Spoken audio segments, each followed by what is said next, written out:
আমাদের একদম গ্রামীণ ঘটনা আর কি। তো আমরা তো এই ধরনের ঘটনাগুলো আসলে ছোটবেলা থেকেই শুনেছি, বা আমাদের মুরব্বীদের মুখ থেকে বিভিন্ন এই টাইপের গল্প শুনেছি, যদিও নিজের চোখে কখনো দেখা হয়নি। কারণ আগে এই ধরনের অনেক ব্ল্যাক ম্যাজিশিয়ান ছিল যারা হাতের ভেলকি না, যেমন ডেভিড কপারফিল্ডের মতো বিশ্ববিখ্যাত জাদুকর হাতের বা টেকনোলজি দিয়ে মানুষকে বোকা বানিয়ে দিচ্ছে, একটা আস্ত প্লেন উধাও করে দিচ্ছে, একটা আস্ত ট্রেন উধাও করে দিচ্ছে। এটা কিন্তু টেকনোলজি দিয়ে এটা করা, যেটা আমরা বুঝতে পারি না। কিন্তু একটা সময় সত্যি এমন ছিল, অনেক জাদুকর ছিল, সত্যি সত্যি তারা জাদু করত, এবং সেটা ভয়ঙ্কর ধরনের জাদু। দেখে মনে হবে যে মানুষ মারা গেছে, আসলে মানুষ মারা যায়নি। তো সেগুলো আবার তারা জীবিত করে ফেলতো। এখন আপনারা বলতে পারেন যে মৃত মানুষকে তারা কিভাবে জীবিত করে? আসলে মানুষ তো মারাই যায়নি, তো জীবিত তো করাটা স্বাভাবিক।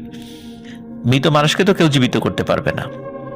তো ওইটাও ব্ল্যাক ম্যাজিক দিয়ে মানুষকে একটা মোহাচ্ছন্ন করে রাখা হতো, আর সাময়িক সময়ের জন্য ওই ব্যক্তিকে বা কোনো প্রাণীকে অচেতন করে রাখা হতো। এরকম একটা ব্যাপার কাজ করতো আর কি। তো যাই হোক, আজকে আমাদের ঘটনার মধ্যে এমন একটি বিষয় সামনে চলে আসবে। তো কথা না বাড়িয়ে মূল ঘটনায় চলে যাচ্ছি। তো আমজাদ মোল্লা ভাইয়ের যিনি ছোট দাদা ছিলেন, উনি মূলত মানে লাইফের শুরুর দিকে যখন উনি ব্ল্যাক ম্যাজিক শিখেছিলেন, তখন বেশ কিছু দুষ্টুমি করতেন, বয়সের কারণে এমনিতে চলে আসতো। কিন্তু পরবর্তীতে উনি কখনো কারো ক্ষতি করেননি, এবং চেষ্টা করতেন সবসময় মানুষকে উপকার করার জন্য। অনেক সময় অনেক মানুষ বিভিন্ন ধরনের বিপদ আপদে পড়ে বা ব্ল্যাক ম্যাজিক রিলেটেড বিভিন্ন সমস্যায় ওনার কাছে আসলে উনি চেষ্টা করতেন সেটা সমাধান করার জন্য। তো আল্লাহ যদি চাহেন তো সমাধান হতো। তো উনি অনেক ধরনের ব্ল্যাক ম্যাজিক শিখেছিলেন। আর ব্ল্যাক ম্যাজিক তো আসলে ব্ল্যাক ম্যাজিকই, এটা আপনি ভালো কাজেই লাগান আর খারাপ কাজেই লাগান, খারাপ তো খারাপই। তো যাই হোক, একদিন দিনের বেলায় উনি ঠিক করলেন উনি বহরপুর হাটে যাবেন। রাজবাড়ী জেলার যারা বাসিন্দা তারা বহরপুরের নাম তো অবশ্যই আপনারা জানবেন। তো তখন তো আর তো অনেক আগের ঘটনা, ভ্যান রিক্সার গাড়ির ওই পথে ওরকম কিছুই ছিল না। তো উনি যেটা করলেন, পায়ে হাঁটা শুরু করলেন। সকালবেলা হাঁটতে হাঁটতে উনি বহরপুর হাটে পৌঁছলেন। পৌঁছানোর পর হাটের কাজ শেষ করে আবার বাড়িতে ফেরা শুরু করলেন। আর বেলগাছি থেকে কিন্তু বহরপুর অনেক দূর। তো উনি হাঁটতে হাঁটতেই চলে আসলেন, এবং উনি চিন্তা করলেন যে হেঁটে হেঁটে যাব, রাত হলে হবে, কোনো সমস্যা নাই, তো ভয় তো পাই না। আর মজার ব্যাপার হলো উনি তো কোনো কিছুতে ভয় পেতেনই না, বরঞ্চ ভয়ই ওনাকে পেত, এমন একটা অবস্থা। আর উনি সবসময় বলতেন যে কোনো দুষ্টু জিন পরি আমার ক্ষতি করতে পারে না। মানুষ যদি আমাকে ক্ষতি করতে পারে সেটাই হতে পারে, যে মানুষই আমাকে ক্ষতি করতে পারে, কিন্তু কোনো জিন পরি আমাকে কোনো ক্ষতি করতে পারে না। আর উনি বলতেন যে পৃথিবীতে সবচেয়ে ভয়ানক প্রাণী হচ্ছে মানুষ, কারণ মানুষই সবচেয়ে বেশি একে অন্যের ক্ষতি করে। কোনো প্রাণী বা জিন, সমস্ত পৃথিবীর প্রাণী এবং জিন জাতি মিলেও মানুষকে যত ক্ষতি করে, এত ক্ষতি হয়তো তারাও করতে পারবে না। তো যাই হোক, উনি মূলত মানুষকেই ভয় পেতেন বেশি। উনি বাড়ির পথে ফিরছিলেন, রাত হয়ে গিয়েছিল কিন্তু তবে বেশ রাত হলেও তখন গ্রামে তো সন্ধ্যার পরে অনেক রাত হয়ে যায়, তখন রাত আনুমানিক 10টা সাড়ে 10টা বেজে গেছে আর কি। তো বর্তমান সময় যদিও 10টা সাড়ে 10টা তেমন কোনো রাত না, আমরা সেভাবেই চিন্তা করি। তো উনি একা একাই আসছিলেন। তো রাস্তা কিন্তু অন্ধকার ছিল না, আর উনি চিন্তা করেছেন আরো আগেই চলে আসবে, তো এই জন্য টর্চ লাইট নিয়েও আসেননি আর কি। তো রাস্তা অন্ধকার ছিল না, অনেক রাত হলেও জ্যোৎস্নার আলো ছিল পর্যাপ্ত, এই কারণে অনায়াসে উনি অনেক দূর পর্যন্ত দেখতে পাচ্ছিলেন জ্যোৎস্নার আলোয়। তো ওনার বাসায় আসতে পায়ে হাঁটা পথ 10 মিনিট বাকি আছে, এমন একটা জায়গায়। তো উনি রাস্তার পাশে দেখলেন 3জন বৃদ্ধা মহিলা। এই 3জনই ছিল সাদা কাপড় পরা, মাথার চুলগুলো সাদা ছিল, চকমক চকমক করছিল একদম, এমন সাদা চুল দূর থেকেও স্পষ্ট বোঝা যাচ্ছিল ওই অন্ধকার রাতেও এবং চাঁদনি আলোতে। তো উনি খেয়াল করেন যে এদের প্রত্যেকের হাতে 3টা খালই, মানে 3জন ছিল, প্রত্যেকের হাতে 3টা খালই। খালই নিশ্চয়ই প্রিয় লিসেনার্স আপনারা বুঝতে পেরেছেন, বা যদি বুঝতে না পারেন আমি বলে দিচ্ছি। এটি বাঁশ দিয়ে তৈরি এক ধরনের গোল পাত্র বিশেষ, এর মধ্যে মাছ রাখে। আবার অনেকে আগে ছোটবেলায় বাজার করতে যাওয়ার সময় অনেকে এটা ইউজ করতো আর কি, খালই নিয়ে যেত। তো অনেক ছোটবেলায় আমি দেখেছিলাম, আমার বাসায় একটা ছিল, তো যদিও সেটা বেশি দিন ব্যবহার করা হয়নি। তো যাই হোক, উনি দেখছেন যে ওই 3টা বৃদ্ধা মহিলার হাতে বাঁশের খালই এবং ওরা মাঠের মধ্যে থেকে কি যেন তুলছে। উনি চিন্তা করেন কি ব্যাপার, এত রাতে? গ্রামের মহিলারা তো সন্ধ্যার পরে কোথাও বের হয় না সাধারণত, আর এত রাতে 3জন মহিলা বের হয়ে এটা মাঠের মধ্যে কি করে?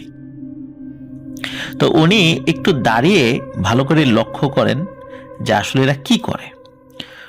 তো উনি দেখতে পান যে এই 3জন মহিলা তারা ওই মাঠের মধ্যে থেকে মাছ ধরছে, কিন্তু আজব ব্যাপার হলো মাঠে কোনো পানিই নাই, মাঠ একদম শুকনা। সেখান থেকে মাছ ধরছে আর ওই খালইয়ের মধ্যে রাখছে। তো তখন তো উনি বুঝতে পেরেছেন যে এরা কোনো মানুষ না, এরা 3টাই জিন। আর শুরুতেই বলেছি উনি কিন্তু ভয় পেতেন না, ভয়ই ওনাকে দেখে মানে পালাতে এমন একটা অবস্থা। তো উনি পেছন ফিরে পালাবেন কি, উনি আরো এগিয়ে গেছেন, মানে রাস্তা থেকে নেমে ওই মাঠের মধ্যে তাদের দিকে চলে গেছেন। যখন চলে গেছেন ওর মধ্যে একজন বৃদ্ধা মহিলা, সে বলতেছে যে তুই এখানে কেন এসেছিস? আমরা কি তোর কোনো ক্ষতি করছি? তুই তোর মতো যাচ্ছিলি, আমরা আমাদের মতো কাজ করতেছি, তুই এখানে কেন আসলি? তোর জন্য কোথাও গিয়ে শান্তি পাই না। আর যেহেতু আজকে তুই নিজেই আমাদের এখানে চলে আসছিস, আজকে তোকে দেখি কি করা যায়। এই কথা যখনই বলছে তখন আমজাদ মোল্লা ভাইয়ের দাদা উনি সাথে সাথে, যেহেতু উনি অনেক কিছু জানতেন, সাথে সাথে নিজের শরীরকে বন্ধ করে নিয়েছেন। এবং শরীর বন্ধ করার পরে ওই দুষ্টু জিনেরা কি ক্ষতি করবে, উল্টো উনি ওনার 2 হাত দিয়ে 2 জিনের 2 হাত খপ করে ধরে ফেলছে। আর একটা জিন সে ও বাবা গো মা গো বলে সে দৌড় দিয়ে পালিয়ে অদৃশ্য হয়ে গেছে। এখন এই 2টা জিনকে উনি ধরে ফেলছেন। এই 2টা জিন এমন ছোটার চেষ্টা করতেছে, কিন্তু ওদের শরীরের অনেক শক্তি দিয়েও ওনার হাত থেকে ছুটতে পারতেছে না, কারণ তাদের শরীরের শক্তি ওই দাদার কাছে কাজে লাগছে না। কারণ উনি নির্দিষ্ট রিচুয়ালের মাধ্যমে শরীরকে বন্ধ করে নিয়েছিলেন, যার ফলে ওরা কিছুতেই ছুটতে পারতেছিল না। আর উনি যেটা করেন, ওই 2টা বৃদ্ধা মহিলাকে টানতে টানতে, যেহেতু বাড়ি কাছেই ছিল, নিয়ে আসেন। ওরা 2জন বলতেছে যে আমাদেরকে ছেড়ে দে, ভুল হয়ে গেছে, ছেড়ে দে, তোকে আর কিছু বলবো না। আসলে প্রিয় লিসেনার্স, ওরা তো আসলে ওই আমজাদ মোল্লা ভাইয়ের দাদা মানে ক্ষতি করতে আসলে যায়নি, ওরা ওদের মতো কাজ করতেছিল। উনি নেমে গেছেন আর কি ওইদিকে। যাই হোক, ওই 2টাকে ধরে টানতে টানতে নিয়ে আসেন এবং নিয়ে এসে উনি যেটা করেন যে ওনার যেই তন্ত্রমন্ত্র এটা দিয়ে ওনার বাড়ির একটা কাঁঠাল গাছ আছে, ওই কাঁঠাল গাছের সাথে ওই 2টাকে বেঁধে রাখেন। এদিকে ওই 2টাকে টেনে হিসড়ে আনতে গিয়ে ওনার শরীরের অনেক এনার্জি খরচ হয়েছে। তো উনি ওনার ওয়াইফকে ডাক দেন। তো ওনার ওয়াইফ দেখে যে তখন কিন্তু ঠান্ডা ছিল, ঠান্ডার সময় ওনার হাজবেন্ড একদম মানে ঘেমে অস্থির। তখন বলতেছে কি ব্যাপার, তোমার এই অবস্থা কেন, এই শীতের রাত্রে এভাবে ঘামতেছো কেন? তখন বলে যে 2টাকে কাঁঠাল গাছের সাথে বেঁধে রাখছি। বলে 2টা মানে 2টাকে? বলে এই যে আসার সময় এই ঘটনা। তখন উনি ওই হাতে ল্যাম্প ছিল, কুপি যেটাকে বলি, এই কুপি নিয়ে উনি আবার ওই কাঁঠাল গাছের কাছে দেখতে গেছেন যে কাঁঠাল গাছে কি হয়। তো ওনার ওয়াইফ দেখতেছে যে কাঁঠাল গাছটা বেশ ভয়ানকভাবে দুলতেছে ডানে বায়ে, এবং মনে হচ্ছে কাঁঠাল গাছটা কেউ ঝাঁকাচ্ছে এবং গাছের গোড়ায় কেউ আছে। ওখানে যাওয়ার পরে নাকি সুরে কান্না যে আমাদেরকে ছেড়ে দে, আর কখনো আসবো না তোদের কাছে। তো তো ওদের কান্নাকাটি দেখে এই আমজাদ মোল্লা ভাইয়ের দাদির মনে খুব দয়া হয়, তখন বলে যে এদেরকে ছেড়ে দাও, এই অযথা এদেরকে ধরে আনছো কেন, এরা কি তোমার ক্ষতি করতে গেছিল? তখন ওনার ওয়াইফের কথা শুনে বলে ঠিক আছে যাও, ছেড়ে দিলাম। তখন ওই দুটাকে ছেড়ে দেয়, ওরা চলে যায়। তো এইটুকু কিন্তু মানে প্রথম ঘটনা বলতে প্রথম ঘটনার একটা অংশ। এর কিছুদিন পর আর একটা ঘটনা ঘটে, সেটি হলো যে ওই আমজাদ মোল্লা ভাইয়ের দাদা উনি বাঁশঝাড়ে গিয়েছিলেন বাঁশ কাটতে। তো এটি মানে দিনের বেলার এটা ঘটনা যে বাঁশঝাড়ে বাঁশ কাটতে গেছেন, তখন ওই যখন একটা বাঁশ কাটতেছেন দেখেন ওই বাঁশের আগা থেকে মানে ভয়ানক একটা অজগর সাপ, অ্যানাকোন্ডার মতো কালো একটা অজগর সাপ নেমে আসতেছে। তো দাদা তো বুঝতে পারছেন যে আসলে বাংলাদেশে তো এই ধরনের সাপ, বিশেষ করে পাহাড়ি অঞ্চল ছাড়া তো অজগর সাপ খুব একটা দেখা যায় না। আর তারপর গ্রাম অঞ্চলে এরকম অজগর সাপ তো কল্পনাই করা যায় না।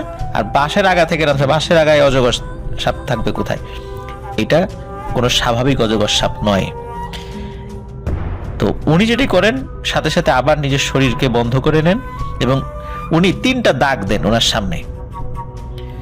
তো অজগর সাপ একটা দাগ পার হয়েছে, কষ্ট করে আর একটা দাগ পার হয়েছে, কিন্তু 3 নম্বর দাগের উপর যখনই উঠেছে, এই 3 নম্বর দাগের উপর উঠে অজগর সাপ আর নড়াচড়া করতে পারে না।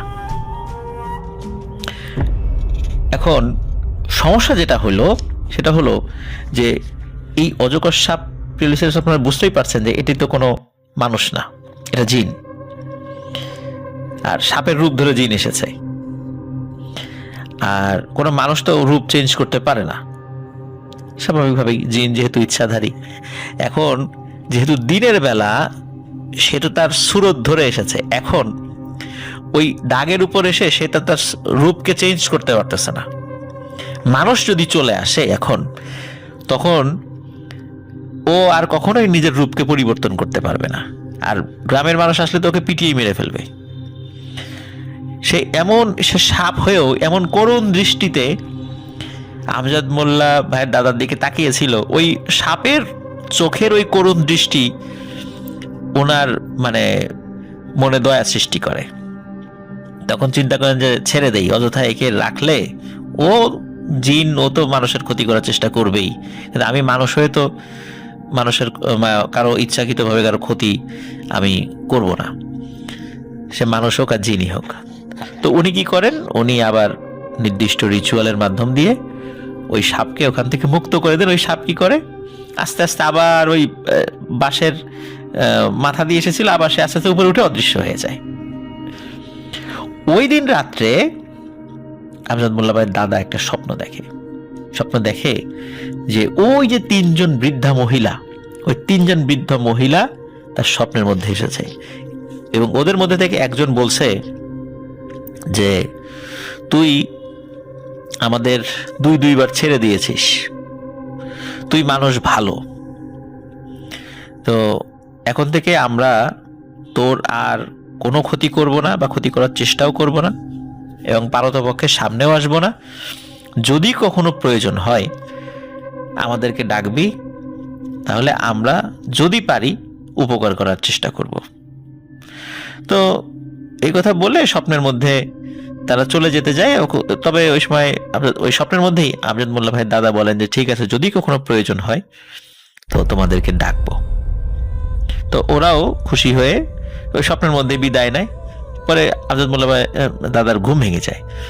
তখন মানে উনি খুশি হন যে যাক, ওরা অন্তত মানে জিন জাতি হলেও, দুষ্টু জিন হলেও অন্তত ওদের মধ্যে একটা কৃতজ্ঞতা বোধ কাজ করেছে যে না, ওদেরকে 2বার ছেড়ে দিয়েছি, আমি চাইলে তাদের ক্ষতি করতে পারতাম, সেই ক্ষমতা আমার ছিল, সেই সুযোগও ছিল, কিন্তু সেটা না করায় ওরা খুশি হয়েছে। যাই হোক, এর কিছুদিন পরে ওই এলাকায় এক জাদুকর আসে। তখনকার দিনে গ্রামে গ্রামে ঘুরে ঘুরে বিভিন্ন জাদুকররা জাদু দেখাতো, বিভিন্ন ধরনের ভয়ানক জাদু দেখাতো। তো ওই এলাকায় মানে ওই বেলগাছি গ্রামে একজন জাদুকর আসে। সেই জাদুকর কি করতো, তার সাথে একটা বাচ্চা ছেলে থাকতো, এটা তারই ছেলে। সে ওই ছেলের হাত পা কেটে আলাদা করে ফেলতো এবং আবার জোড়া লাগিয়ে দিত। আর এই জাদুকর কি করতো, ওই যে একটা ঢোল নিয়ে যেত, ওই ঢোল নিয়ে গিয়ে ঢোল পিটাতো, তখন গ্রামের লোকজন চলে আসতো। স্পেশালি গ্রামের যারা মহিলারা আছে তারা কি করতো, ওই ধান চাল ডিম এইগুলো দিত, কেউ কেউ টাকাও দিত। তো এটাই ছিল ওই জাদুকরদের আয়ের মূল উৎস আর কি। তো ওই জাদুকর ওই গ্রামে আসে, সে জানতো যে আমজাদ মোল্লা ভাইয়ের দাদা সেও ভালো তন্ত্রমন্ত্র জানে, মূলত তাকে চ্যালেঞ্জ করার জন্যই সে সেখানে আসে। সে সেখানে আসে এবং আসার পরে সে বলে যে তোমাদের সকলের সামনে আমার ছেলের মাথাকে আমি 2 ভাগ করে ফেলবো, মানে তার বডি থেকে মাথা আলাদা করে ফেলবো এবং আবার আমি জোড়া লাগিয়ে দেব। আমি শুনেছি যে তোমাদের গ্রামে নাকি খুব ভালো একজন কবিরাজ আছে, তো দেখি আমার এই জাদুর উপর সে কোনো প্রভাব বিস্তার করতে পারে কিনা। যদি প্রভাব বিস্তার করতে পারে তাহলে আমি বুঝবো যে হ্যাঁ সত্যি সে কিছু জানে। এরপর ওই জাদুকর কি করে, তার হাতে থাকা ধারালো একটা অস্ত্র দিয়ে নিজের ছেলের মাথা এক কোপে বডি থেকে আলাদা করে ফেলে। মানে গল গল করে রক্ত বের হচ্ছিল, এলাকার মহিলারা ভয়ে চিৎকার চেঁচামেচি শুরু করে দিল। এই সুযোগে জাদুকর মহিলাদেরকে বলতেছে যে দ্রুত আমার জন্য সবাই 1 কেজি করে চাল এবং 10 টাকা করে সবাই দিবা, না হলে কিন্তু তোমাদের বাচ্চাদেরও রাতের বেলা এরকম মাথা আলাদা হয়ে যাবে। এই কথা শুনে গ্রামের মহিলারা খুব ভয় পায়, যার যার বাড়ি থেকে চাল টাকা এগুলা নিয়ে আসতে শুরু করে। এই খবরের দিকে আমজাদ মোল্লা ভাই দাদার কাছেও পৌঁছে যায় যে এই ধরনের ঘটনা ঘটতেছে এখানে। এরপরে যে কাজটি হয় সেটি হলো যে তখন জাদুকর বলে, এই দেখো এখন সকলের সামনে আমার ছেলের মাথাকে আমি জোড়া লাগিয়ে দেব। এখন জাদুকর এই যে তন্ত্র মন্ত্র পাঠ করতেছে, ছেলের মাথা আর জোড়া লাগে না। এদিকে ছেলের শোকে জাদুকরের মাথা খারাপ হয়ে যাওয়ার জোগাড়, যে হাই হাই কি হলো, কি করলাম। তখন সে নিজেই কান্নাকাটি করে হাউমাউ মানে শুরু করে দেয় যে সর্বনাশ, আমার ছেলের কি হবে এখন। তখন ওখানকার লোকজন বলে যে তুমি ই করো, ওই যে আমাদের যে একজন মুরব্বী আছে তার কাছে যাও, তার কাছে গিয়ে মাপ চাও, তুমি তো তাকেই অপমান করার জন্য আসছিলে এখানে, তার হাতে পায়ে ধরে মাপ চাও, সে যদি কিছু করার চেষ্টা করতে পারে সে করবে। তো সে সেখানে যায়, যাওয়ার পরে ওনার হাতে পায়ে ধরে খুব কান্নাকাটি করে। তখন বলে আচ্ছা ঠিক আছে, এখন তোমার ছেলেকে তুমি ওই মাথা জোড়া লাগানোর ব্যবস্থা করো, হয়ে যাবে। সত্যি জাদুকর তখন আবার যখন তার তন্ত্রমন্ত্র প্রয়োগ করে ঠিক হয়ে যায় এবং ওই জাদুকর তাকে গুরু মেনে ওইখান থেকে চলে যায়। তো প্রিয় লিসেনার্স, এটা একটা বিষয় আপনাদেরকে একটু ক্লারিফাই করে দিই আমি এই জায়গাটা। সেটা হচ্ছে যে আপনারা অনেকেই মনে করতে পারেন এটা কিভাবে সম্ভব, এটা কি সম্ভব কখনো? তো আমি শুরুতেই বলেছি যে এই ধরনের তন্ত্রমন্ত্র দিয়ে এক ধরনের ইলিউশন সৃষ্টি করা হয়। অ্যাকচুয়ালি আসলে মানুষ হত্যা করাই হয়নি, এক ধরনের মানে ভ্রমের মধ্যে মানুষ থাকে। তবে হ্যাঁ, এটা সত্য যে যার উপর এটা প্রয়োগ করা হয় সে ওই সময় সেন্সলেস থাকে বা এরকম কিছু একটা অবস্থায় থাকে। আর আমরা এখন বিভিন্ন সময় জাদু দেখি যে হাত পা কেটে আলাদা করে ফেলতেছে, এগুলো টোটালি কিন্তু মানে টেকনোলজি এবং মানে কারসাজি, প্রযুক্তি এবং বিভিন্ন ধরনের কারসাজি। এটা মূল জাদু বলে কিছু না। কিন্তু অ্যাকচুয়ালি ওই এখন যেটা বললাম যে জাদুকর যেটা করেছিল এটা কিন্তু সত্যি জাদু। তো যাই হোক, এরপরে যেটা হয় সেটা হলো যে এই আমজাদ মোল্লা ভাইয়ের দাদা উনি ওনার এলাকার নাসির হুজুর নামে একজন খুব আল্লাহওয়ালা লোক ছিলেন, তো তার কাছে বায়াত গ্রহণ করেন এবং এই সব ধরনের জাদু, এই সমস্ত কালো জাদু সব যা জানতেন সবকিছু ছেড়ে দেন এবং একদম টোটালি উনি নিজেকে বদলে ফেলেন এবং উনি একজন ইমানদার পরহেজগার মুসলমান হয়ে যান। 2004 সালে আমজাদ মোল্লা ভাইয়ের দাদা মারা যান, এবং উনি যেদিন মারা যান, ওই যে কাঁঠাল গাছের কথা বলছিলাম প্রিয় লিসেনার, যে কাঁঠাল গাছের দুটো জিনকে উনি বেঁধে রেখেছিলেন, উনি মারা যাওয়ার মানে যেদিন মারা যান ওই দিনই ওই কাঁঠাল গাছের পাতা আস্তে আস্তে শুকিয়ে যেতে থাকে। এবং সবাই বলে যে উনি যেদিন মারা যান সেদিন ওই কাঁঠাল গাছও মারা গিয়েছিল। কাঁঠাল গাছের সাথে ওনার কি সম্পর্ক ছিল এটি নিশ্চিত না, আমজাদ মোল্লা ভাই এই বিষয়ে নিশ্চিত করে কিছু বলতে পারেননি। এটা একটা রহস্য, হয়তো বা কোনো একটা ব্যাপার ছিল, থাকতে পারে, জাদু টোনার ব্যাপারও থাকতে পারে, বা এমনি অন্য বিভিন্ন ব্যাপারও থাকতে পারে, এটা আমরা নিশ্চিত নই। তো আমজাদ মোল্লা ভাই ওনার দাদার জন্য দোয়া চেয়েছেন, কারণ উনি কিন্তু ওই ব্ল্যাক ম্যাজিক ছেড়ে দিয়ে তওবা করে উনি একদম ধর্মের পথে ফিরে এসেছিলেন, বাকি জীবন মানে ধর্মকর্ম করে উনি কাটিয়েছেন। আমরা তার জন্য দোয়া করি আল্লাহ তাআলা তার ভুল ত্রুটি মাফ করে দিক, আল্লাহ তাআলা তাকে জান্নাতবাসী করুন, যেহেতু উনি ওই পথ থেকে ফিরে এসেছিলেন, তওবা করেছিলেন, সুতরাং এরপরে তো আর কোনো কথা থাকে না। প্রিয় লিসেনার্স, আশা করছি আমরা যদি ইংরেজি ছোট হাতের আই বর্ণ লিখতে যাই তাহলে আমরা দেখতে পাই যে একটি দাড়ির মতো চিহ্ন দিতে হচ্ছে এবং তার উপরে একটি বৃত্তাকার ছোট্ট ডট চিহ্ন দিতে হচ্ছে। তো মূলত ওই এরিয়াটা মানে যে জায়গাতে রায়হানের 7 নানারা বসবাস করেন পারিবারিকভাবে একই জায়গায়, তো ওনাদের জায়গাটা উপরে ড্রোন থেকে দেখলে বা পাখির চোখে দেখলে ঠিক ইংরেজি আই বর্ণের মতো মনে হবে, কিন্তু আমরা কিন্তু এই জায়গাটি ছোট ভাবার কোনো কারণ, এটা কিন্তু অনেক বিশাল এরিয়া নিয়ে। ওই গোল যেই জায়গাটা, এই জায়গাটা মূলত ওনারা সবাই থাকেন, 7 ভাই থাকেন, মানে 7 নানারা থাকেন, তার সন্তান সন্ততি সবাই মিলে থাকেন সেখানে। আর ওইখান থেকে একটি লম্বা রাস্তার মতো বের হয়ে গেছে আর কি ওই জায়গা থেকে, এই জন্য সেটা আই বর্ণের মতো দেখা যায়।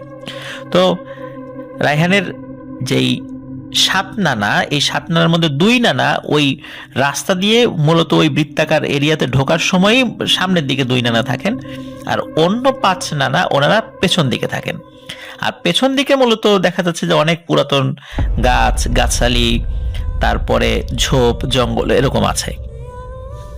তো ঘটনাটি যেই পরিবারের সঙ্গে ঘটেছে সেটি হচ্ছে রায়হানের এক নানাটি, সেটা হচ্ছে জনি নানা। এই জনি নানার এক ছেলে রয়েছে, তার নাম হচ্ছে মানিক, আর এই মানিকের স্ত্রী হচ্ছে সোনিয়া। মূলত এই ঘটনাটি তার মামি সোনিয়ার সঙ্গে ঘটেছে। তো এখন মূল ঘটনাতে চলে যাই, যে সময় থেকে ঘটনাটি শুরু হয়েছিল আর কি। রায়হানের মামা মানিক উনি এক রাত্রে শোল মাছ কিনে নিয়ে আসেন। বরিশাল তো নদী এলাকা, অনেক ধরনের মাছই পাওয়া যায় সেখানে। তো শোল মাছ কিনে নিয়ে এসে ওনার স্ত্রীকে, মানে ওনার স্ত্রী সোনিয়া, তাকে রান্না করতে বলেন। তো মানিকের আবার 3 সন্তান, 2 মেয়ে 1 ছেলে, তার মধ্যে সবচেয়ে বড় মেয়ে, তার বয়স হচ্ছে 7 থেকে 8 বছর বা সর্বোচ্চ 9 বছর এরকম একটা বয়স আর কি তার। তো এই সোনিয়া মামি সে তো রান্না শুরু করে দেয় আর কি, মোটামুটি মাছ কাটা শেষ, প্রসেস করছে সবকিছু।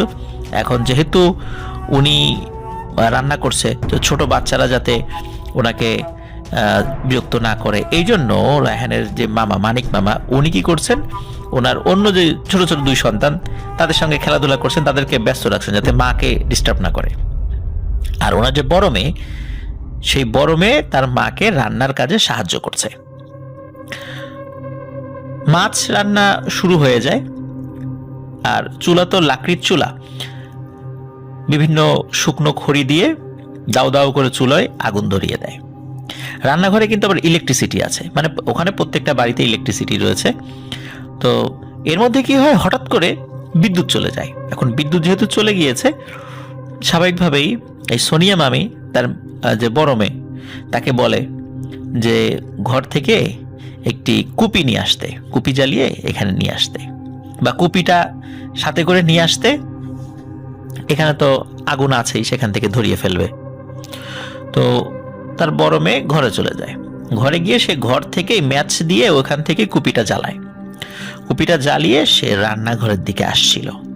রান্নাঘরে কিন্তু ওই যে চুলা কিন্তু দাও দাও করে জ্বলছিল, মানে মাছ কিন্তু রান্না হচ্ছে, আর চুলার যে আলো, এই আলোয় কিন্তু রান্নাঘরের বিভিন্ন জায়গা আলোকিত হয়ে গেছে, সেখান থেকে কিন্তু স্পষ্ট সোনিয়া মামিকে দেখা যাচ্ছিল। মানে তার মেয়ে কিন্তু দূর সরি তার মেয়ে কিন্তু দূর থেকেই তার মাকে দেখতে পাচ্ছিল। এখন সে যখন রান্নাঘরের কাছাকাছি চলে এসেছে, হঠাৎ করে ভয়ানক একটি ঝড়ো বাতাস এমন ভাবে রান্নাঘরের কাছে এসে আঘাত করে, এক ঝড়ো বাতাসে ওই মেয়ের হাত থেকে ওই কুপিটা নিচে পড়ে বন্ধ হয়ে যায়। এবং ঝড়ো বাতাসটা এমন ছিল যে ওই চুলা, দাউ দাউ করে যে চুলা জ্বলছিল, এই চুলাটা একদম সেকেন্ডেরও অল্প সময়ের মধ্যে ধপ করে নিভে যায়। মানে এত বাতাস, কিন্তু আমি বলছি এবং ওনারা, রায়হান আমাকে বলছে যে বাতাস ঠিক আছে, কিন্তু তাই বলে কি এক বাতাসে একদম দাউ দাউ করে ধরন্ত চুলা, যেখানে মোটা মোটা খড়ি জ্বলছিল, সেই চুলা একবারে নিভে যাওয়া সম্ভব একটা বাতাসে? আবার বাতাস কিন্তু যেই দিক থেকে আসছিল ওই দিকটা কিন্তু চুলার উল্টা দিকে ছিল, মানে চুলার তো একটা পাশ বেড়া ছিল, তো সেখান থেকে বাতাস তো এসে চুলায় সরাসরি হিট করেনি, হিটটা করেছে তার মেয়ের গায়ে, যে কুপি নিয়ে আসছিল, কুপিটা ধরিয়ে। তো বিষয়টা কিন্তু খুবই অদ্ভুত এবং ভয়ানক। তার মেয়ের হাত থেকে কুপি পড়ে যায়, কুপি পড়ে নিভে যায়। ওদিকে চুলায় তরকারি হচ্ছিল, দাউ দাউ করে আগুন জ্বলছে, তার মা চুলার পাশে বসা। হঠাৎ করে সে চুলার আগুন একই সাথে ধপ করে নিভে যায়। ওই সময়ে সোনিয়া মামির যে বড় মেয়ে, সে ও মাগো বলে একটা জোরে চিৎকার দেয়। এখন সে ওই সময়টাতে তার মায়ের পাশে কোনো অবয়ব দেখেছে কি দেখেনি সে আসলে নিশ্চিত করে বলতে পারে না, যে আদৌ সে দেখেছে কি দেখেনি এটা ঠিক ওইভাবে বলতে পারে না। তবে সে প্রচন্ড ভয় পায়, হয়তো সে কিছু দেখেছিল, বা চোখের বা দেখার ভুল বা দৃষ্টি ভ্রম হতে পারে। সে যখন রান্নাঘরের দিকে তাকিয়েছে, তার মায়ের দিকে তাকিয়ে ও মাগো বলে এরকম জোরে একটা চিৎকার দিয়ে ওঠে। তখন ওদিকে কিন্তু ওই যে মানিক মামা বাচ্চাদের নিয়ে খেলছিল, হঠাৎ করে এই ধরনের একটা দমকা বাতাস, অথচ শীতকাল, চারদিকে গাছের পাতাও, মানে কোনো পাতা টাতাও নড়ছে না, এইভাবে দমকা বাতাস কিন্তু আসার কথা নয়। কিন্তু দমকা বাতাসটা এসেছিল রান্নাঘরের পেছন দিক থেকে। যাই হোক, বিষয়টি খুবই অদ্ভুত লাগে। মানিক মামা দৌড়ে চলে আসে, তো আবার চুলা জ্বালানো হয়, মানে সবকিছু আবার স্বাভাবিক করে ফেলে। তো ওই রাত্রে ঘটে আরো একটি ঘটনা। সবার খাওয়া দাওয়া শেষ করে সবাই ঘুমিয়ে গেছে। এর মধ্যে এই সোনিয়া মামি, ওনার কি হয় যে উনি চিন্তা করেন যে আরে ঘরে তো পানি নেই, খাওয়ার পানি নেই, রাতের বেলা তো পানি আনতে ভুলে গেছে, যদি বাচ্চা কাচ্চা ওঠে পানি খেতে চায় তখন কি করবো। আর ওনারও পানি পিপাসা লেগেছিল, তো উনি চিন্তা করেন যে সবাই তো ঘুমিয়ে আছে শীতের সময়, এখন কাউকে না ডাকি, আমি গিয়ে কলপার থেকে একটু পানি নিয়ে আসি, নিজেও খাবো এবং রাত্রেবেলা যদি কেউ খেতে চায়, বাচ্চা কাচ্চা বা ওনার হাজব্যান্ড মানে মানিক মামা, তাহলে তাকে খাওয়াবেন। তো ওই চিন্তা করে উনি ঘর থেকে বের হয়েছেন। এমনিতে যদি ঘরের বাইরে ওয়াশরুম রয়েছে, যদি কখনো রাত্রেবেলা যাওয়ার দরকার হয় উনি ডাকেন, কাউকে না কাউকে ডাকেন, কিন্তু এখন চিন্তা করলেন যে থাক, এখন আর রাত্রেবেলা ডাকবো না, যেহেতু ওয়াশরুমে যাচ্ছি না, কলপারে যাব। তো এই চাপ কলের কাছে যাওয়ার জন্য উনি ঘর থেকে বের হয়েছেন এবং উনি ওই কল চাপছিলেন, যে পানি ভরছিলেন। কলটা ছিল কিন্তু ওই রান্নাঘরের কাছাকাছি আর কি, কারণ রান্না করার সময় তো পানি নিয়ে মানে আসতে হয় রান্নাঘরে, রান্নার কাজে সহযোগিতার জন্য। তো এর মধ্যে কি হয়, এখন মানে এই সেম ঘটনাটা যেমন চুলায় যখন রান্না করছে তখন যে হঠাৎ করে ইলেকট্রিসিটি চলে গিয়েছিল, ঠিক তখনও ওই কলপারের কাছে কিন্তু লাইট আছে, হঠাৎ করে বিদ্যুৎ চলে যায়। বিদ্যুৎ যখন চলে গেছে, ওনার মানে শরীর এক ধরনের শিহরণ জাগে, মানে এক ধরনের ভয়ের এক ধরনের শিহরণ জেগে ওঠে হঠাৎ করে। তো উনি কিন্তু মানে কিছুটা ভয় পেলে উনি ওনার মতো করে পানি ভরে যখনই ওনার ঘরে ঢোকার জন্য মানে কলপাট থেকে বডিটাকে ঘরের দিকে মুখ করে ঘুরিয়েছেন, তখনই দেখেন সামনে একটা অবয়ব দাঁড়িয়ে আছে। চাঁদের আলোতে ওই অবয়বটাকে স্পষ্ট দেখা যাচ্ছিল, এবং এটাও দেখা যাচ্ছিল ওই অবয়বের মুখটা কিন্তু স্বাভাবিক মানুষের মতো নয়। মানুষের মুখে যদি মাংস না থাকে, চামড়া না থাকে, কেমন দেখা যায়? কঙ্কাল বা মাথার খুলি বা মাথার যে মাথাটা অবস্থা যেটা আমরা মানে মৃত ব্যক্তির বা কঙ্কালের অবস্থা দেখি, ঠিক তেমন মনে হচ্ছিল। এবং রায়হান আমাকে এটাও বলেছে যে আমরা যে ঘোস্ট রাইডার, বিখ্যাত একটা হলিউডের সিনেমা, যেখানে দেখা যায় যে হঠাৎ করে ওই যে নায়ক, তার মাথাটা কঙ্কালের মতো হয়ে গেছে এবং শরীরে আগুন জ্বলে ওঠে ধপ করে। তো রায়হানের মামি দেখছিল হঠাৎ করে ওই অবয়বটার শরীরে আগুন জ্বলে উঠেছে।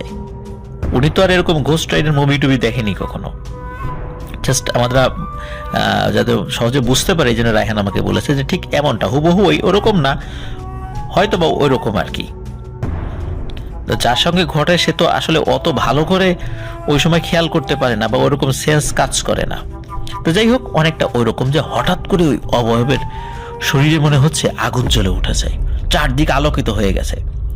উনি প্রচন্ড জোরে একটা চিৎকার দেন এবং ওনার চিৎকারে ঘরের ভেতর থেকে উনি দুইটা চিৎকার দিয়েছেন। প্রথমে একবার চিৎকার দিয়েছেন, পরের বার আরেকবার চিৎকার দিয়েছেন।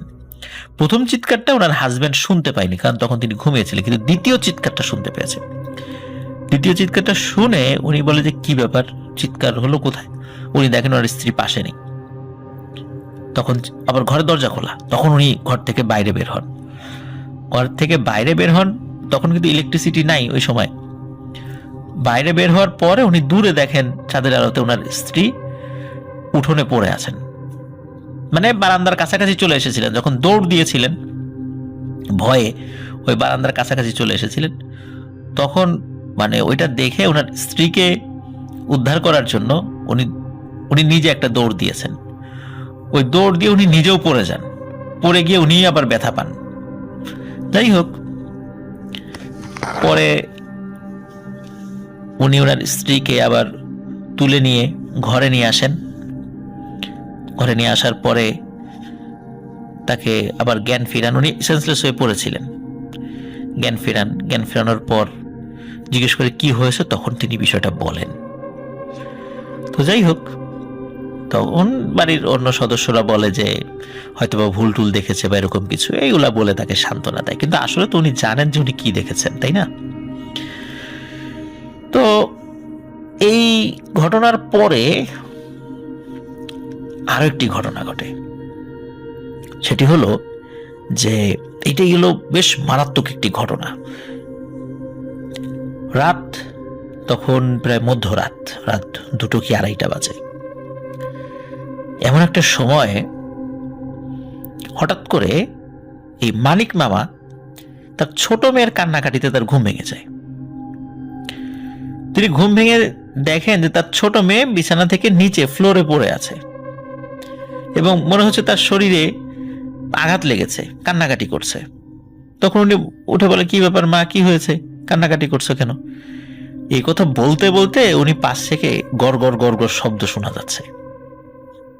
পাশে তাকিয়ে দেখে যে ওনার স্ত্রী সোনিয়া, সে আরেকটি বাচ্চাকে কোলে নিয়ে তার গলা চেপে ধরে রেখেছে এবং 5 জন মানুষ একসাথে কথা বললে, একসাথে কথা যদি বলে তাহলে কেমন শোনা যায় এমন কণ্ঠে বলছে, তোরেও খাবো, তোর ছেলেপেলেগুলোকেও খাবো, বাঁচতে চাইলে দ্রুত এগুলোরে আমার সামনে থেকে সরা। এই দৃশ্য দেখার পর মানিক মামা প্রচন্ড ভয় পায়। উনি চিৎকার চেঁচামেচি শুরু করে দেন। ওদিকে ওনার চিৎকার চেঁচামেচিতে আশেপাশে ওনার যে শরিক আত্মীয় স্বজনরা আছে তারা চলে আসে। কি হয়েছে? তখন সবাই এসে দেখে যে এই সোনিয়া মামি, ওর চুল এলোমেলো, ভয়ঙ্কর চেহারা ধারণ করেছে এবং সে বাচ্চাদেরকে আঘাত করার চেষ্টা করছে। সবাই এসে দ্রুত বাচ্চাদেরকে নিরাপদ স্থানে সরিয়ে নেন। এখন মানিক মামা এত রাতের বেলা কি করবেন কিছু বুঝে পাচ্ছেন না। ওনার স্ত্রীর এমন আচরণ এবং এমন কণ্ঠস্বরে উনি খুবই ভীত হন। উনি যে কাজটি করেন সেটা হলো দ্রুত ঘর থেকে বের হয়ে ঘরের দরজাটা বাইরে থেকে লক করে দেন। যেই না লক করেছেন, ভেতর থেকে ধুমধাম শব্দ, মনে হচ্ছে সবকিছু ভেঙে চুরে একাকার করে ফেলছে, তছনছ করে ফেলছে সবকিছু। আর চিৎকার করে বলছে, দরজা খোল, দরজা খোল, এভাবে আমাকে আটকে রাখতে পারবি? তো এইভাবে কিন্তু চলতে থাকে। এদিকে মানিক মামা ঘটনার আকস্মিকতায় কি করবে না করবে কিছুই বুঝে পাচ্ছে। এদিকে ওনার 3টা বাচ্চা চিৎকার করে কান্নাকাটি করতেছে যে মায়ের কি হলো। এদিকে ওনার যে আত্মীয় স্বজন তারা চলে এসেছে, উঠানে লোক ভরে গেছে, কারণ ওনার আত্মীয় স্বজন তো একই জায়গায় থাকে। যখন ফজরের আজান দেয় তখন সব কিছু স্বাভাবিক হয়ে যায়। তখন ঘরের ভেতর থেকে ওই সোনিয়া মামি দরজা ধাক্কাতে থাকে। তখন বলে যে, কি হলো, তোমরা আমাকে দরজা আটকে রেখেছো কেন বাইরে থেকে? খোলো, ফজরের আজান দিয়েছে তো, নামাজ পড়বো। এখানে একটি বিষয় বলে রাখি যে সোনিয়া মামি কিন্তু নামাজ কালামি একজন পরহেজগার মহিলা, এবং উনি পারতপক্ষে খুব ইমার্জেন্সি ছাড়া বাহিরের মানুষদের সাথে বা সামনে খুব একটা যান না। তো তখন উনি বলেন যে নামাজ পড়ব। তখন দরজা খুলে দেয় ভয়ে ভয়ে, মানিক মামা দরজা খুলে দেয়। দরজা খুলে দিয়ে দেখে যে না, সবকিছু স্বাভাবিক, একদম স্বাভাবিক, কোনো সমস্যা নাই। মানে একটু আগে যে কি হয়েছে সেটা সোনিয়া মামি কিছুতেই মনে করতে পারে না যে অ্যাকচুয়ালি আসলে তার সাথে কি হয়েছে। তো যাই হোক, আত্মীয় স্বজনরা পরামর্শ দেয় যে তোমার বউর কোনো সমস্যা হয়েছে, দ্রুত কোনো কবিরাজ দেখাও, ডাক্তারে কাজ হবে না। এখন কবিরাজ তো হুট করে পাওয়া যায় না, আসলে একটু সময়ও লাগে। খুঁজছিল তারা মনে মনে, পরদিন থেকে খোঁজা শুরু করে যে কোথায় যাওয়া যায়, কি করা যায়। এর মধ্যে ঘটে আরেকটি ঘটনা, মানে কবিরাজ দেখানোর আগে আরেকটি ঘটনা ঘটে। ওই জনি নানার বাড়িতে আর কি, মানে এই মানিক মামার মানে বাড়িতে কিছু আত্মীয় স্বজনরা আসে। আত্মীয় স্বজনরা আসার পর জনি নানার ছেলে যেহেতু মানিক মামা, তো জনি নানাও কিন্তু ওই নিজের ছেলে পেলে, বেটার বউ, নাতি নাতনি নিয়ে আর কি থাকেন আর কি, সবাই একসাথে। তো কিছু আত্মীয় স্বজনরা আসে। আত্মীয় স্বজন আসার পরে ওই আত্মীয়র মধ্যে এই যে রায়হানও এসেছিল তখন বেড়াতে আসে। মোটামুটি চলছিল ভালোই বেড়ানো। এর মধ্যে আরো একটি ঘটনা ঘটে। এটা ঘটে দিনের বেলা ঘটনাটা ঘটে সেটা হলো যে দুপুরবেলা মানিক মামা খাবার খাচ্ছিল, তার সন্তানাদি নিয়ে খাবার খাচ্ছিল। তো মাছের যে বাটি, এই বাটিটা থেকে মাছ যখন মানিক মামার প্লেটে উঠিয়ে দেবে, হঠাৎ করে এই বাটিটা হাতে নিয়ে জানালা দিয়ে বাইরে তাকায়। মানে বাইরে ওনাদের জানালার ওই পাশটাতে একটা জঙ্গলের মতো আছে আর কি, ওই দিকে তাকায়। মানিক মামা খেয়াল করেছে যে তার স্ত্রী সোনিয়া ওইদিকে তাকিয়েছেন, কিন্তু উনি খাওয়া দাওয়া চালিয়ে যাচ্ছিলেন। হঠাৎ করে খেয়াল করে ওনার স্ত্রী নেই। কি ব্যাপার, কই গেল? মাত্র না এখানে ছিল। ওইদিকে কিন্তু ওনার সাথে ওনার বাচ্চারাও খাওয়া দাওয়া করতেছিল। তারা বলে যে আসলেই তো, কই গেল? এত দ্রুত মুহূর্তের মধ্যে সে কোথায় গেল? বিষয়টা সন্দেহ লাগে। তখন মানিক মামা খাওয়া দাওয়া বন্ধ করে দিয়ে বাইরে চলে আসে। বাইরে খুঁজতে থেকে কোথায় গেল। তখন উনি রান্নাঘরের পেছন দিকটাতে একটু উকি দেন। উনি দিয়ে দেখেন যে ওই রান্নাঘরের ওই সাইডটাতে জঙ্গল রয়েছে। তার স্ত্রী সোনিয়া হনহন করে ওইদিকে হেঁটে যাচ্ছে। উনি এই দৃশ্য দেখে প্রচন্ড ভয় পান। উনি বুঝতে পারেন যে সোনিয়া এইভাবে হেঁটে যাচ্ছে, এটা তো কোনো স্বাভাবিক মানুষের হাঁটা না, এত দ্রুত গতিতেও তো হাঁটে না। উনি দেন পেছনে দৌড়।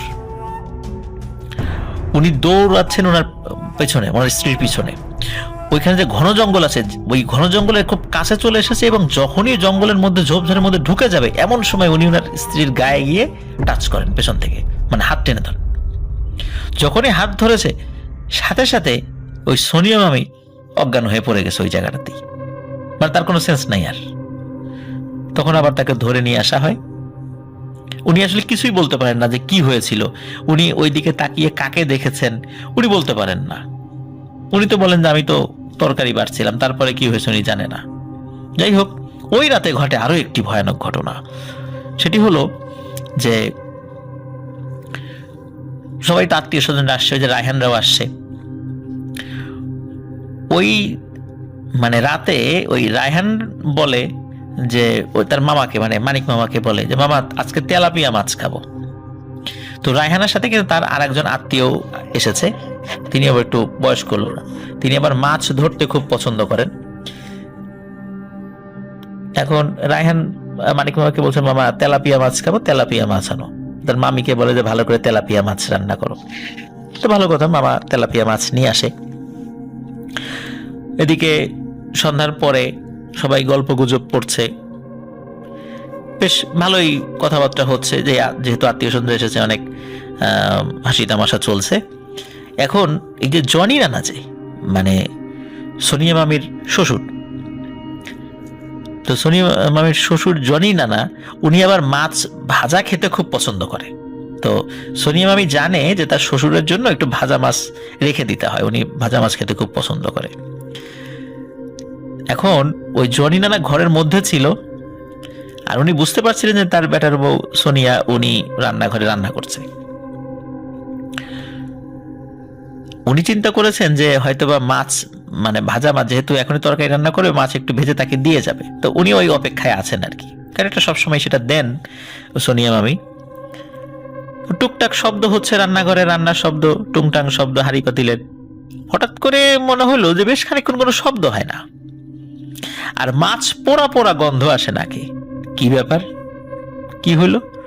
তখন ওই জনি নানা দরজা দিয়ে একটু বের হন, যে কি হয়েছে, রান্নাঘরে কোনো শব্দ পাই না। বের হয়ে গিয়ে দেখেন যে রান্নাঘরে ওই কড়াইতে মাছ, ঠিকই ওই সোনিয়া মামি তার শ্বশুরের জন্য ভাত ছিল, কিন্তু সেটা মানে মানে এটা বার্ন হয়ে গেছে, একদম পুড়ে গেছে, এবং নিচ থেকে দাউ দাউ করে আগুন জ্বলছে, কিন্তু সেখানে তার বেটার বউ মানে সোনিয়া মামি নেই। তখন জনি নানা চিৎকার দিয়ে ওঠে, মানিক সোনিয়া কই? সোনিয়া তো নাই, এখানেই তো ছিল, রান্নাঘর থেকে কই গেল? মাছ তো পুড়ে যাচ্ছে, নিশ্চয়ই ওর কোনো বিপদ হয়েছে। তখন সবাই দৌড়ে আসে যে কি হয়েছে, কই গেল? ওই সময় রায়হানও ছিল। তখন তারা সবাই মিলে তাকে খুঁজতে থাকে। ওই যে রায়হানের যে আত্মীয়, তিনি বলেন যে যেহেতু রান্নাঘরের এখান থেকে তাকে পাওয়া যাচ্ছে না, তাহলে নিশ্চয়ই রান্নাঘরের পেছন সাইডে, এই সাইডে তাকে পাওয়া যাবে। রান্নাঘরের থেকে একটু সাইডে একটা ডোবার মতো ছিল, সেখানে মাছ চাষ করা হতো আর কি। ওখানে মাগুর মাছ, বিভিন্ন ধরনের মাছ, এগুলো চাষ করা হতো। তো ওনারা কি করেন, ওই সময় কিন্তু অন্ধকার, মানে সবাই দৌড়ে বের হয়ে গেছে, কার হাতে মোবাইল আছে কি টর্চ আছে এগুলো নিয়ে আসলে অতটা খেয়াল নাই, সবাই দৌড়ে বের হয়ে গেছে। রায়হানের হাতে কিন্তু আবার মোবাইল, সেও দৌড়াচ্ছে, মানে যে যেদিকে পারছে তাকে খোঁজার চেষ্টা করছে। যখন রায়হান ওই পুকুরের কাছে গেছে, তখন ওই মানে দুইজন ব্যক্তি তার মামিকে আবিষ্কার করে, রায়হান এবং তার সাথে যে আরেকজন যে আত্মীয় আছে সে। তারা দেখে যে পুকুরের চারদিকে যে নেট দিয়ে ঘিরে রাখা হয়েছে, মানে পাতলা ওই এক ধরনের সুতার নেট আছে না, একদম পাতলা কাপড়ের মতো, এগুলো চারদিকে ঘিরে রাখা হয়েছে, তো যে মাছ কখনো বের হয়ে যেতে না পারে, যদি বৃষ্টির কারণে পানি বেড়ে যায়, এই ধরনের সময় পুকুরের চারদিকে ঘেরা দিয়ে রাখি। ওই ঘেরাগুলো যখন দেওয়া হয়েছে, ওই নেটগুলো যাতে মানে দাঁড়ানো অবস্থায় থাকে, এই জন্য কিন্তু চিকন চিকন বাঁশ গেড়ে দেওয়া হয়েছে, এবং তার সাথে জিআই তার দিয়ে ওই নেটটা বেঁধে দেওয়া হয়েছে আর কি। তো রায়হান এবং তার ওই আত্মীয় তারা দেখে যে সোনিয়া মামি এক পায়ের উপরে, একটা চিকন বাঁশের উপরে এক পায়ের উপরে দাঁড়িয়ে আছে। এটা অসম্ভব একটা জিনিস, শুধু কোনো পাখি ছাড়া ওইখানে মুরগিও যদি দাঁড়ায় তাহলে ওই বাঁশ নড়বড় হয়ে যাবে, এমন একটা অবস্থা।